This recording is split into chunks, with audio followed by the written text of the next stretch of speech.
जगन्नाथपुरी में एकादशी को उल्टा क्यों लटकाया गया? सच जानकर दंग रह जाएंगे। भक्तों, आज मैं आपको एक ऐसी कथा सुनाने जा रहा हूं जो जगन्नाथपुरी की पावन धरती से जुड़ी है। एक ऐसी कथा जो आपके मन को छू जाएगी, आपकी आत्मा को झकझोर देगी और आपके विश्वास को और भी मजबूत कर देगी। ये कहानी है प्रेम की, भक्ति की, त्याग की और सबसे बढ़कर भगवान की अपार करुणा की। नमस्कार प्यारे दर्शकों, मैं एक बार फिर आपका हार्दिक स्वागत करता हूं आपके अपने चैनल मीठी वाणी में। दोस्तों, आज हम एक नई कहानी और एक नया वीडियो लेकर आपकी सेवा में उपस्थित हुए हैं। आज की कथा अत्यंत ज्ञानवर्धक और प्रेरणादायक है। कथा शुरू करने से पहले आपसे एक विनम्र निवेदन है। शास्त्रों में कहा गया है कि अधूरी छोड़ी गई कथा दुख और पाप का कारण बनती है, इसलिए इसे अंत तक अवश्य सुनें। और अगर आप अपनी माँ से सच्चा प्रेम करते हैं तो इस वीडियो को लाइक करें, हमारे चैनल मीठी वाणी को सब्सक्राइब करें और कमेंट में माँ लिखकर अपना समर्थन दें। तो आइए बिना किसी विलंब के आरंभ करते हैं आज की प्रेरणादायक कथा। कलिंग प्रदेश की धरती, जहां समुद्र की लहरें मंदिर की दीवारों को चूमती है, जहां हर सांस में जय जगन्नाथ की गूंज सुनाई देती है, जहां भगवान स्वयं नील माधव के रूप में विराजमान है। ये वही पवित्र स्थान है जहां द्वापर युग से लेकर आज तक भगवान जगन्नाथ, बलभद्र और सुभद्रा की अद्भुत त्रिमूर्ति विराजमान है। लेकिन क्या आप जानते हैं भक्तों, इस पवित्र धाम में एक ऐसी परंपरा है जो पूरे संसार में कहीं नहीं मिलती। जब पूरी दुनिया में एकादशी का व्रत रखा जाता है, जब हर घर में एकादशी माता की पूजा होती है, तब जगन्नाथपुरी में एकादशी को उल्टा लटका दिया जाता है। हाँ भक्तों, आपने सही सुना, एकादशी को उल्टा लटका दिया जाता है। क्यों? क्या कारण है इसके पीछे? क्या कोई अपराध किया था एकादशी ने? क्या कोई श्राप मिला था उसे? या फिर यह भगवान की कोई विशेष लीला है? आइए मैं आपको ले चलता हूं उस समय में जब ये सब घटित हुआ था। ये बात है सतयुग की, जब धर्म अपने चरम पर था, जब भक्ति ही जीवन का आधार थी। उस समय इस धरती पर एक राजा राज करते थे जिनका नाम था महाराज इंद्रदुम्न। वे विष्णु के परम भक्त थे। उनका पूरा जीवन ही भगवान की सेवा में समर्पित था। महाराज इंद्रदुम्न का एक ही सपना था, एक ही लक्ष्य था। वे चाहते थे कि भगवान विष्णु उनके राज्य में, उनकी धरती पर स्वयं प्रकट हो और सदा के लिए वहां विराजमान हो जाएं। दिन रात वे इसी चिंतन में लगे रहते। राजकाज में मन नहीं लगता, दरबार में बैठे हैं तो भी मन भगवान के ध्यान में ही रमा रहता। एक दिन महाराज को एक साधु मिले। वे साधु कोई साधारण संत नहीं थे। वे थे महान तपस्वी नारद मुनि के शिष्य। उन्होंने राजा को बताया कि समुद्र के किनारे नीलांचल पर्वत पर एक गुफा है, जहां नील माधव नाम से भगवान विष्णु की एक अद्भुत मूर्ति विराजमान है। वो मूर्ति नीले रंग की है और उसमें अद्भुत दिव्य शक्ति है। यह सुनकर महाराज का हृदय खुशी से उछल पड़ा। वे तुरंत उठे और अपने मंत्रियों से कहा कि चलो हम उस पवित्र स्थान पर चलते हैं। लेकिन साधु ने उन्हें रोक दिया और कहा कि महाराज धैर्य रखें। वो मूर्ति सबको दर्शन नहीं देती, उसे केवल वही देख सकता है जिसका हृदय पूर्णतया पवित्र हो, जिसकी भक्ति में लेश मात्र भी छल कपट न हो। महाराज ने कहा, तो फिर मैं कैसे उन्हें देख सकता हूं? साधु मुस्कुराए और बोले, तपस्या करनी होगी महाराज, कठोर तपस्या, और सबसे बढ़कर एकादशी व्रत का पालन करना होगा। एकादशी माता की कृपा से ही भगवान प्रसन्न होते हैं। यह सुनकर महाराज ने उसी क्षण से एकादशी व्रत का संकल्प ले लिया। हर एकादशी को वे निर्जल व्रत रखने लगे। पूरे दिन भगवान का नाम जपते, पूरी रात जागरण करते। उनकी भक्ति देखकर प्रजा भी प्रभावित होने लगी। धीरे धीरे पूरे राज्य में एकादशी का महत्व बढ़ने लगा। इस तरह 12 वर्ष बीत गए। 12 वर्ष की कठोर तपस्या, 12 वर्ष का निरंतर व्रत। महाराज का शरीर कमजोर हो गया था, चेहरे पर तेज था, लेकिन शरीर में शक्ति क्षीण हो गई थी।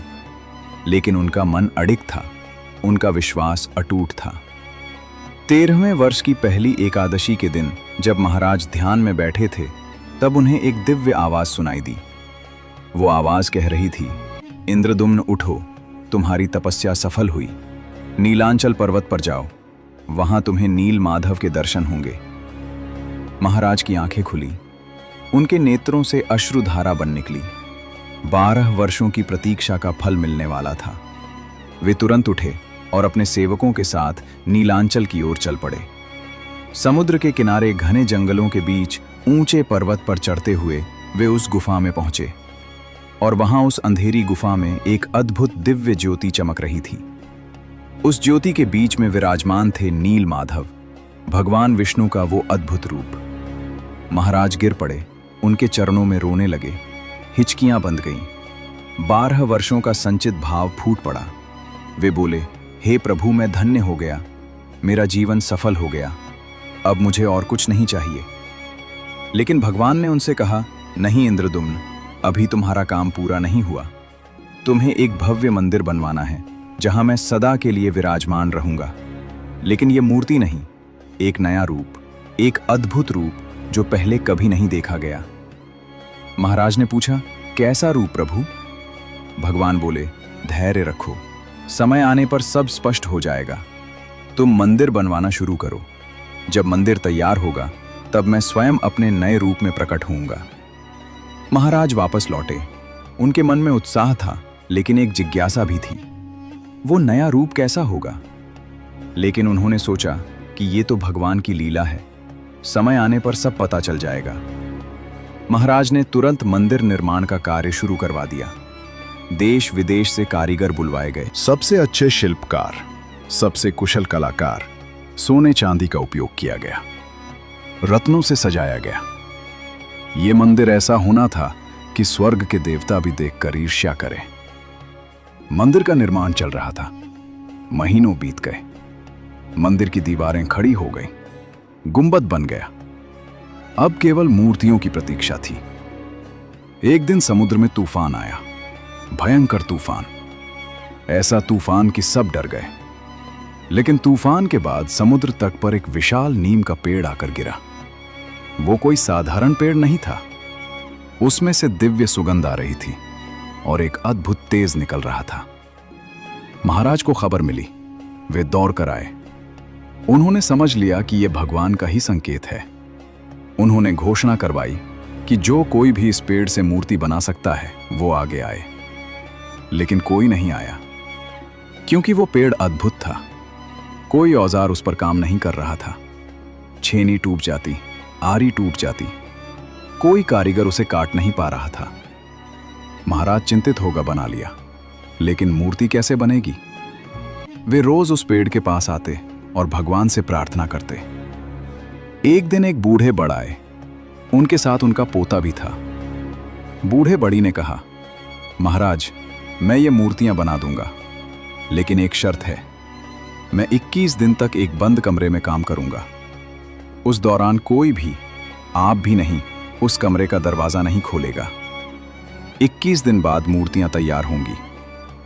महाराज को यह शर्त अजीब लगी, लेकिन उन्हें कोई और रास्ता भी नहीं दिख रहा था। उन्होंने हां कर दी। बूढ़े बड़ी और उनके पोते ने नीम के पेड़ को एक बड़े कमरे में रखवाया और अंदर से दरवाजा बंद कर लिया। अब इंतजार शुरू हुआ। पहला दिन बीता, दूसरा दिन बीता। कमरे के अंदर से हथौड़ी और छेनी की आवाजें आ रही थी। महाराज रोज आते और दरवाजे के बाहर खड़े होकर भगवान का नाम जपते। दवा दिन आया, अभी आवाजें आ रही थी। महाराज को विश्वास हो गया कि काम हो रहा है। 11वां दिन आया, ये एकादशी का दिन था। महाराज ने उस दिन भी व्रत रखा। पूरे राज्य में एकादशी का पर्व मनाया जा रहा था, लेकिन महारानी का मन बेचैन था। वो सोच रही थी कि पता नहीं अंदर क्या हो रहा है, कहीं कुछ गलत तो नहीं हो रहा। वो बूढ़ा बड़ी कौन है, कहां से आया? क्या वो सचमुच मूर्ति बना रहा है या कुछ और करने की योजना है? महारानी की बेचैनी बढ़ती गई। दोपहर हो गई, व्रत का समय था। सब भगवान की पूजा में लगे थे, लेकिन महारानी का मन शांत नहीं था। उसने सोचा कि एक बार दरवाजे से झांक कर देख लेती हूं। बस एक बार वो चुपके से उस कमरे के पास गई। दरवाजे में एक छोटी सी दरार थी। उसने उस दरार से अंदर झांका, लेकिन ये क्या, अंदर तो कोई नहीं था, ना बूढ़ा बड़ी ना उसका पोता। केवल 3 अधूरी मूर्तियां पड़ी थीं। वे मूर्तियां अजीब थीं। उनके हाथ पैर नहीं थे, केवल धड़ और चेहरा था। महारानी घबरा गई। उसने तुरंत महाराज को बुलवाया। महाराज दौड़े आए। महारानी ने कहा, महाराज, वो बड़ी भाग गया। अंदर केवल अधूरी मूर्तियां पड़ी हैं। महाराज का दिल बैठ गया। उन्होंने कहा, तुमने दरवाजा खोल दिया, तुमने अंदर देख लिया। हे भगवान, ये क्या हो गया? उन्होंने दरवाजा खोला। सचमुच अंदर 3 मूर्तियां पड़ी थीं, जगन्नाथ, बलभद्र और सुभद्रा की। लेकिन वे अधूरी थीं, उनके हाथ पैर नहीं बने थे। महाराज रो पड़े। वे समझ गई कि वो बूढ़ा बढ़ी कोई साधारण व्यक्ति नहीं था, वो स्वयं भगवान विश्वकर्मा थे। और अब उनकी शर्त टूट गई थी, इसलिए वे चले गए। महाराज महारानी से बोले, देखो तुमने क्या कर दिया। तुम्हारी जिज्ञासा ने सब बर्बाद कर दिया। अब ये अधूरी मूर्तियां क्या करूंगा मैं? महारानी भी रोने लगी। वो बोली, मुझे माफ कर दीजिए, मैंने बहुत बड़ा अपराध कर दिया। लेकिन महाराज, ये मेरा दोष नहीं, ये तो एकादशी का दोष है। महाराज ने पूछा, एकादशी का दोष कैसे? महारानी बोली, हाँ महाराज, आज एकादशी थी। व्रत के कारण मेरी बुद्धि भ्रमित हो गई थी। भूख के कारण मैं सही सोच नहीं पा रही थी, इसलिए मुझसे ये गलती हो गई। ये सब एकादशी का दोष है। ये सुनकर महाराज क्रोधित हो गए। उन्होंने कहा, क्या कह रही हो तुम? एकादशी का दोष? एकादशी तो पवित्र है। एकादशी की कृपा से ही मुझे भगवान के दर्शन हुए और तुम एकादशी को दोष दे रही हो। लेकिन महारानी अपनी बात पर अड़ी रही। वो बोली, नहीं महाराज, ये सब एकादशी के कारण ही हुआ है। उपवास के कारण मेरी बुद्धि काम नहीं कर रही थी। दोनों में बहस होने लगी। महाराज एकादशी का पक्ष ले रहे थे और महारानी विपक्ष में थी। ये बात राज दरबार तक पहुंची। मंत्रियों में भी 2 गुट बन गए। कुछ महाराज के साथ थे और कुछ महारानी के साथ। पूरे राज्य में ये चर्चा फैल गई। लोग सोच में पड़ गए, क्या सचमुच एकादशी का दोष है? क्या व्रत रखना गलत है? कहीं व्रत के कारण बुद्धि भ्रमित तो नहीं हो जाती? ये देखकर महाराज को बहुत दुख हुआ। उन्होंने सोचा कि इससे तो लोगों की आस्था डगमगा जाएगी। लोग व्रत रखना छोड़ देंगे, धर्म का पतन हो जाएगा। उसी रात महाराज को स्वप्न में भगवान जगन्नाथ के दर्शन हुए। भगवान बोले, इंद्रदुम, चिंता मत करो, ये मेरी ही इच्छा थी। ये मूर्तियां अधूरी नहीं हैं, बल्कि पूर्ण हैं। यही मेरा असली रूप है। मैं चाहता हूं कि भक्त मुझे इसी रूप में पूजे। हाथ पैर नहीं होंगे तो भेदभाव नहीं होगा, सब मुझे समान रूप से देखेंगे। महाराज ने कहा, लेकिन प्रभु, लोग एकादशी का विरोध कर रहे हैं। भगवान मुस्कुराए और बोले, इसका भी समाधान है। तुम एक काम करो, एकादशी माता को बुलाओ। उनसे पूछो कि क्या सचमुच ये उनका दोष है। अगले दिन महाराज ने घोषणा करवाई। पूरे राज्य में सभा बुलाई गई। एक विशाल यज्ञ का आयोजन किया गया। महान ऋषि मुनियों को बुलाया गया और उस यज्ञ में एकादशी माता का आह्वान किया गया। यज्ञ की अग्नि में से एक दिव्य आकृति प्रकट हुई। वो थी एकादशी माता। उनका रूप अत्यंत सुंदर था। उनके चेहरे पर तेज था। वे बोली, बोलो महाराज, तुमने मुझे क्यों बुलाया? महाराज ने विनम्रता से कहा, माता क्षमा करें, लेकिन एक प्रश्न है। महारानी कहती है कि आपके व्रत के कारण उनकी बुद्धि भ्रमित हो गई थी और उन्होंने दरवाजा खोल दिया। क्या यह सत्य है? एकादशी माता ने पूरे दरबार को देखा, फिर बोली, यह असत्य है महाराज। मैं किसी की बुद्धि भ्रमित नहीं करती, बल्कि मेरे व्रत से तो बुद्धि और भी तेज होती है। जो मुझे सच्चे मन से मानता है, उसका विवेक बढ़ता है, घटता नहीं। महारानी ने अपनी गलती का दोष मुझ पर मढ़ दिया है। यह सुनकर महारानी लज्जित हो गई। उसने एकादशी माता से क्षमा मांगी, लेकिन तब तक बहुत देर हो चुकी थी। पूरे राज्य में एकादशी के खिलाफ बातें फैल चुकी थीं। लोग संदेह करने लगे थे। महाराज बहुत दुखी हुए। उन्होंने एकादशी माता से कहा, माता, आपका अपमान हो गया, इसकी सजा मुझे मिलनी चाहिए।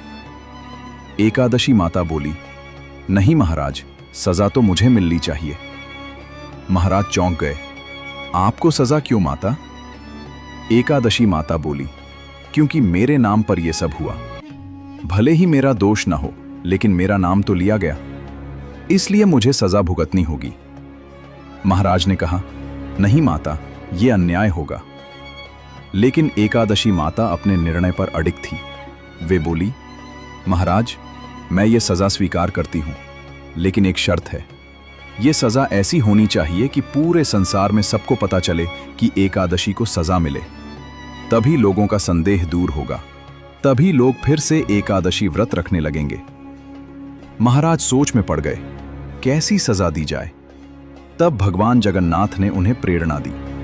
महाराज ने घोषणा की कि आज से जगन्नाथपुरी में हर एकादशी को सजा के रूप में उल्टा लटकाया जाएगा।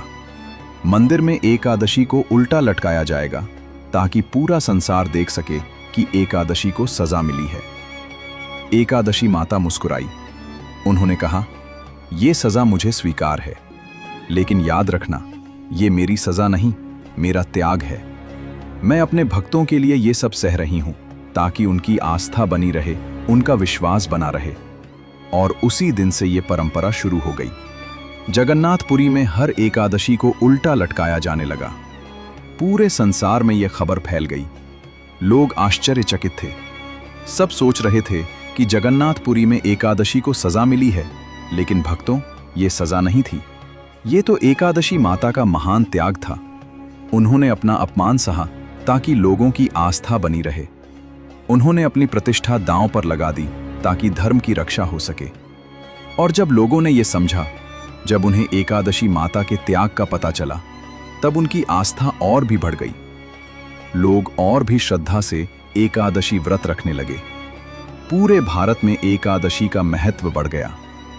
महाराज इंद्रदुम्न ने उन अधूरी मूर्तियों को ही भव्य मंदिर में स्थापित कर दिया और भगवान जगन्नाथ, बलभद्र और सुभद्रा उसी रूप में आज भी विराजमान हैं। वे अधूरी नहीं हैं भक्तों, वे तो पूर्ण हैं, क्योंकि भगवान को हाथ पैर की जरूरत नहीं। वे तो भक्ति से प्रसन्न होते हैं, रूप से नहीं। और आज भी जब जगन्नाथपुरी में एकादशी आती है तो एकादशी माता को उल्टा लटकाया जाता है। लेकिन ये सजा नहीं है भक्तों, ये तो उनके महान त्याग की स्मृति है, ये उनकी महानता का प्रतीक है। जब आप कभी जगन्नाथपुरी जाएं और एकादशी को उल्टा लटका हुआ देखें, तो ये मत सोचिए कि ये अपमान है, बल्कि याद कीजिए उस महान त्याग को जो एकादशी माता ने किया था। याद कीजिए कि कैसे उन्होंने अपनी प्रतिष्ठा का बलिदान दिया ताकि धर्म की रक्षा हो सके। और ये भी याद रखिए कि महारानी ने जो गलती की थी वह एकादशी के कारण नहीं थी, वह तो उनकी अपनी जिज्ञासा और अधैर्य का परिणाम था। एकादशी व्रत तो पवित्र है, वह बुद्धि को भ्रमित नहीं करता, बल्कि और भी स्पष्ट बनाता है। आज पूरे संसार में लोग जानते हैं कि जगन्नाथपुरी में एकादशी को उल्टा लटकाया जाता है, और जब वे इसका कारण जानते हैं तो उनकी आस्था और भी बढ़ जाती है। वे और भी श्रद्धा से एकादशी व्रत रखने लगते हैं। तो जब आप एकादशी का व्रत रखें तो पूरे मन से रखिए, श्रद्धा से रखिए, विश्वास से रखिए, और याद रखिए कि ये केवल भोजन का त्याग नहीं है, ये तो आपके मन की अशुद्धियों का त्याग है, ये आपके विकारों का त्याग है। जब आप एकादशी का व्रत रखते हैं तो आप एकादशी माता के उस महान त्याग का सम्मान करते हैं। आप उनके प्रति कृतज्ञता व्यक्त करते हैं और आप भगवान के करीब पहुंचते हैं। भक्तों, ये कहानी यहीं समाप्त होती है। कृपा करके हमारे चैनल से ज्वाइन होना न भूलें। फिर मिलेंगे एक ऐसी ही दिव्य कथा के साथ। भगवान जगन्नाथ की जय, एकादशी माता की जय, महाराज इंद्रदुम्न की जय। जय जगन्नाथ, जय जगन्नाथ, जय जगन्नाथ।